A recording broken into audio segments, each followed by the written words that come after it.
soo dhawaada dhammaantiin waxaan maanta sameynaynaa vlog runtii waxaan aad u jeclahay car racingka ciyaartan loo yaqaano F1 maadaama hadda qof weyn aan taa sameyn karin tan aan isku dayi karnaa waxaan rajaynaynaa nala socotaan haddii aad TikTok nala socoto follow dheh YouTube-ka iyo sidoo kale Snapchat iyo Instagram aad baa u mahadsantihiin fadlan nala socda waxaan sameyn doonaa vlogyo aad u badan aad baa u mahadsantihiin inta aan meesha gaarin waxaa soo dhacday ciyaarta Barcelona intii og waa ogtahay intii aan ogayna hadda ogaato ama Barcelona fan naadigayga waa Barcelona waaye marka vlogga inta aan gaarin meesha aan socono ciyaarta Barcelona ayaan sii daawanaya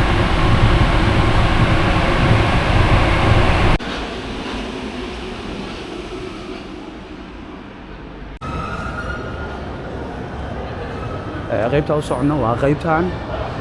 maadaama maalin galabnimo axad ay tahay waa soo madadaalsanaynaa markaa guriga ku tagna shaqo keliga ii taalo waaye laakiin guriga inaan nadiifsada waaye dhaqaaqdo marka kamaan nala socda oo waqti nala qaata soo dhawaada mar kale xarunta aanu soconay maanta waa imaanay waxaa jira geyman badan oo loogu talagalay carruurta iyo kuwa markaas dadka waaweyn aniga shakhsiyan waxaan u imaaday waxaan aad u jeclahay gawaaridan loo yaqaano F1 marka maadaama aanan F1 wadi karin waxaa jira qayb loogu talagalay simulation ama mataqaanaa waxay ka dhigan tahay sida F1 oo kale marka nala socdo waxaan rajaynaynaa inaad waqti fiican la qaadataan waad nala socon doontaan fadlan haddii aad iga daawanayso TikTok-ka follow dheh haddii aad iga daawanayso YouTube-kana subscribe dhammaan waxaan rajaynayaa inaad nala socon doontaan sida hore idinkugu sheegayna waxaa jira fiidiyoyo fara badan oo aan ugu talagalay inaan si aan kala joogsi lahayn u wado oo aan wax yar idinka tuso qaabka maaragtay waxa weeyaan aan waqtigayga uga faa'iidaysto waxaan isku malayaa inaan F1 wadaya laakiin waa isku dayi doonaa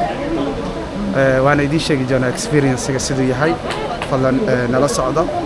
ani keliya ma ahan waa la badan yahay marka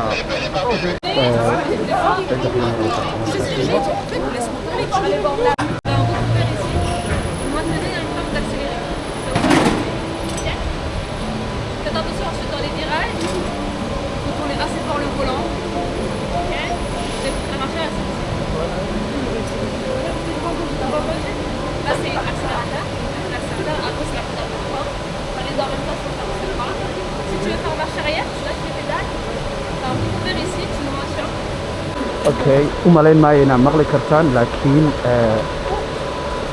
waa